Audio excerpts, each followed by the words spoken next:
What is good, YouTube? Quinn Wade coming out with that instant basketball analysis playoff edition. We're going to talk on Analysis Playground going live on there on YouTube exclusively. And the Indiana Pacers done did it again. They have outmatched and outplayed and outscored the Milwaukee Bucks and Damian Lillard. He seemed like he hurt his ankle. They saying it might be his Achilles. Hopefully not. We don't really know what it is until they officially announce it, and I don't have that information right now, just like most people. But it's unfortunate and it's sad because they thought that Dame was the missing piece to get them another title, and he hasn't really did anything last year, including the playoffs, and he followed that up with a mediocre playoffs this year, and hopefully he can get well and healthy and give the Bucks what they need probably in the future. But it's looking bad for that trade. It didn't age well. It's not looking good, and they have ability to lose in the first round again, and that sucks if you're a Bucks fan, honestly. And I was just at Pfizer Forum having fun with the Bucks fan on Friday, and I'm like, man, they blew them out. They played well. The Bucks are seeming like they're ready to tie it up. And then the opposite happened. The Pacers won 129 to 103, and they won the first quarter coming out the right way, 30-24. And they followed that up with a 33-28 second quarter, showing you that they was in command and they knew exactly what they was trying to do: space the floor, get to the paint, use your handles to get some middies. And if you don't have that, just kick it out for the 3-point shot or speed it up, so that way you can tack off the dribble and get those same shots for yourself or your teammates. And it worked the entire game. They have spaced the floor very well, and they have pushed the tempo a little bit too to make sure they can get the looks that they want. Third quarter, the Pacers won that one 38-32, and honestly, they won the fourth quarter too, 28-19.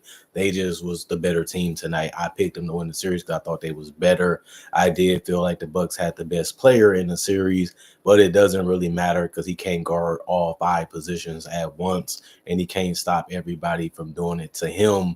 And now you see that the Bucks only scored 103 points, and it shows you how stagnated and how predictable they can be to defend and guard, especially when they're not really known as a three-point team. They have three-point guys on this roster, but they're not the most greatest at it. And this was a game where they was a team that shot 15 to 37, 40% from three and still got blown out, which shows you how good the Pacers offense was because they shot 60%, 50 of 83. By the way, Pascal Siakam played 29 minutes. He was 5 of 10 from the field, 0 of 2 from 3, 2 of 2 from the free throw line.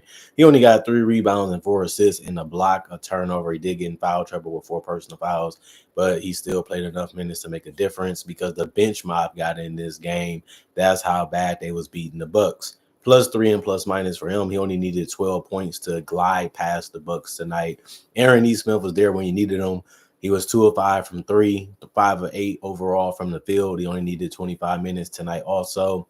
2 of 2 from the free throw line, 5 rebounds, 1 block, 3 personal fouls, a +26 and plus minus. He ended up having 14 points. Miles Turner, 9 of 13 from the field, 1 of 3 from the three-point line, 4 of 5 from the free throw line. He did get 5 rebounds and 3 assists. He also had 4 blocks. Just was great tonight, protecting the rim and just being at the right spots at the right time while still giving them scoring on the perimeter and inside the paint. It had a crazy dunk on Giannis Antetokounmpo tonight because he just came over too late to be able to block it. But 23 points is really helpful. Andrew Nembhard did a good job handling the ball and getting to his spots and just being prepared to shoot when he was open. He finished 4 of 8 from 3, 8 of 14 from the field. He got 20 points without even shooting no free throws or even having attempts. He did also get 3 rebounds, 2 assists, and a steal. He had 1 turnover and 2 personal fouls. He finished as a +20. The entire starting lineup actually was a plus together and without each other. That's how good they were. Tyrese Halliburton, 6 of 11 from the field, 2 of 5 from 3, 3 of 4 from the free throw line. He was hearing those overrated chants in Pfizer Forum, and he brought it tonight as he should. He's the leader. He's the decision maker. And he did have 5 turnovers, but he had no personal fouls. He also had 17 points and 15 assists and 8 rebounds. That's what they're going to need him to be able to do. He showed that he can do it throughout the season. Even last year, they're going to need him to continue to do that. He also had a steal, and he was a +25 and plus minus. Obi Toppin was still one of the best players for them in this playoff run so far. He played 14 minutes. He was 5 of 7 from the field, 3 of 4 from three. He had one offensive rebound. That was all for his rebounds, but he had an assist, a personal foul. He was plus 10 and plus minus. He had 13 points. He has been really dependable with that 3-point shot, and guys continue to leave him open. He's been making teams pay with that. Jarris Walker did the same. Every time you looked around, he was wide open. When he was on the court, he played 21 minutes. He was 4 or 5 from three. He did have 5 rebounds and 3 assists with a turnover and a personal foul, plus 12 and plus minus. He had 12 points. He was that one other that you knew can be good in the series, and he just picked the right game because this allows them to be able to eliminate the Bucks in the next couple games, how long it takes. But he made the shots at the right time and got hot at the right time, and that's what you got to love about him. Johnny Furphy played 2 minutes, 1 rebound, plus 5 and plus minus for him. That was all he did. Thomas Bryant went 0-1 from three. That was only field goal. He did get 3 rebounds, and one of them was offensive. He also had 1 assist, and he had 1 steal, 1 block, 1 turnover, 1 personal foul. He was a plus 7 and plus minus. Tony Bradley played 2 minutes, 1 rebound, plus 5 and plus minus for him. TJ McConnell was the best player off the bench tonight for the Indiana Pacers, having his first huge game. 7 of 10 from the field. He also went 1 of 2 from three, made it at the right time so they could stay ahead by double figures.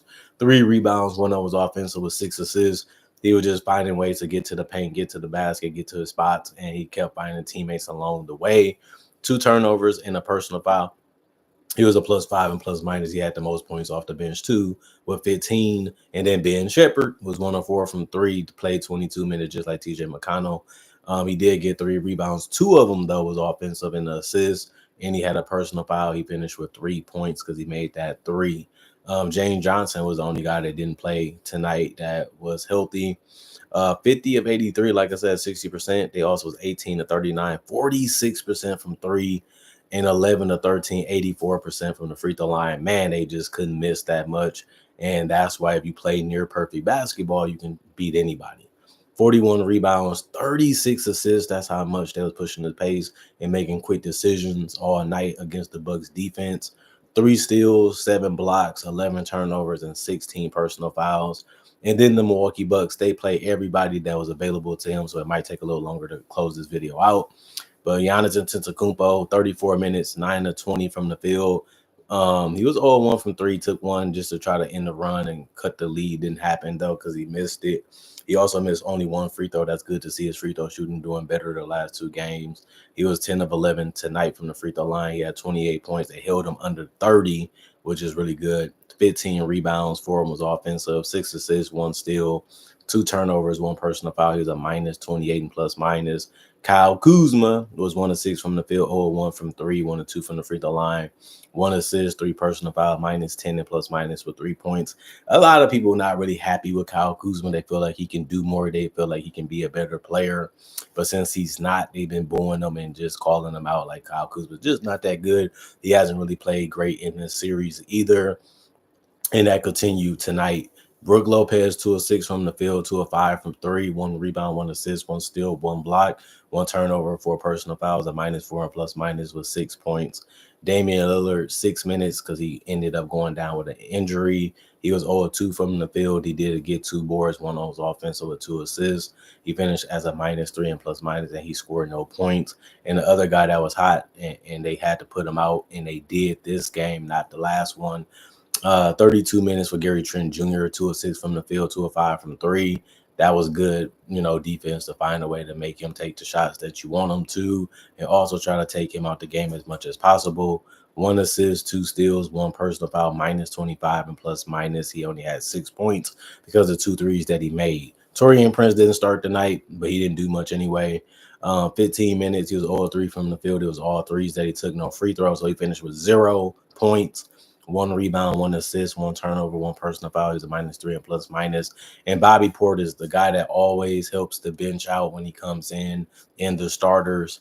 25 minutes, he was 6 of 10 from the field, 2 of 4 from three. 3 rebounds, 1 assist, 1 turnover, 1 personal foul, minus 10 and plus minus. He did get in double figures with 14 points, but they kept him out the glass and did good jobs containing them and making it tough as they could. But he still is a great player, so he finished those shots off well. Chris Livingston, 4 minutes, 1 from 3. That was the only field goal. He was a -5 and plus minus. And he didn't do anything because he only played 4 minutes. That's the biggest reason why.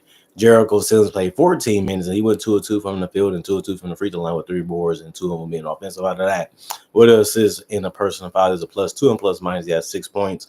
And Pat Connaughton 1 of 7 from the field, 0 of 3 from the 3-point line, 1 of 2 from the free throw line, 2 rebounds, 1 assist, -4 and plus minus 3 points. He didn't give him what they needed. They kept relying on him. They kept trusting on him, and he could not deliver anything, even from 3. But he did make 1 shot, and that was it. But other than that, bad performance. And Kevin Porter Jr., the best part about him is that he can create his own shot off the dribble and just make shots in during the world. And he did that. 33 minutes, 9 of 17 from the field, 5 of 7 from 3. He did have 5 rebounds. 1 of them was offensive with 6 assists and 2 steals, 2 turnovers, 2 personal fouls, -16 and plus minus. He had 23 points, and you got to love to see somebody besides Bobby Portis do something. But then again, AJ Green did too. He played 24 minutes. He went 3 of 5 from 3. That's what he's in there for, and he did that. But he only had 9 points, 3 assists, and a rebound that was offensive.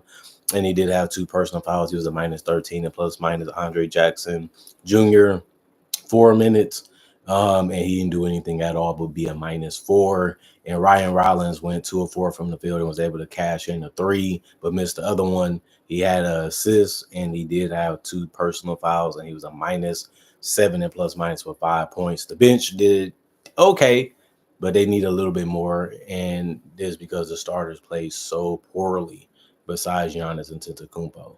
37 of 89, 41% from the field, 15 to 37, 40% from 3, 14 to 17, 82% from the free throw line, 33 rebounds, 25 assists, 6 steals, 1 block, 7 turnovers, and 18 personal fouls. And the Bucks just didn't do enough and have enough to be able to win this game. And it sucks if you're a Bucks fan because you know the beginning of the end, and it looks like the Bucks are going to get eliminated within the next 2 games. And we'll see if the Pacers can do it, you know, where they're from in Indiana, or maybe they have to come back and do it in Milwaukee. But at least they show that they can beat them on the road, and you have to do that anyway if you want to be about your business, which the Indiana Pacers show that they are. I respect them. I like what they do. I like how they play. I like their depth. I like their shooting. I like how they operate when it comes to having the floor spaced out and forcing you to make radical decisions the entire game that can help you win or lose depending on what you do. And the Bucks just don't have the type of personnel to be able to contain the Indiana Pacers enough to be able to beat them in a 7-game series. And we'll see if the Bucks can extend it, or we'll see if the Pacers do the gentleman sweep. Other than that, comment, like, subscribe, share, hit the notification bell for more analysis. And if you're new to the channel, I do conversation videos just like this and various different NBA only topics. I also do breakdowns with real footage of legends, current legends, rookies, and also future stars. I also do mock drafts and draft coverage. So you love that type of stuff. I got over 3,000 videos plus already on my channel. Plus I got videos that I make every single day throughout the week, throughout the month, throughout the days, throughout the years so far on this channel. And on top of that, hope you guys enjoyed y'all weekend. Hope y'all had a beautiful time and got some rest, got some fun, and hope y'all ready to lock in for new goals and focus on those so you can have something to look forward to and have something that can make you happy. And on top of that, hopefully y'all stay blessed. Thank y'all for continuing to support the content, support the channel, and thank y'all for continuing to appreciate the content that I continue to make and put out. Other than that, I'm gone for now. Let the grind continue. Let's continue to try to make 2025 a better year than 2015 when it comes to content, when it comes to success. I'm trying to one up that year, and I think it's a fun thing to do because it was just that great of a year for me, and I remember it that way. But so far, we're starting off this year better these first 4 months, so let's continue it throughout the rest of the year. 2 is all I can hope for if I live to see it, and so can you guys, and let's have fun doing it like we have done for so many years on this channel. Other than that, I'm gone. See you guys later on Monday, and other than that, y'all stay blessed up. I'm going for now. Hopefully I can see you guys again tomorrow.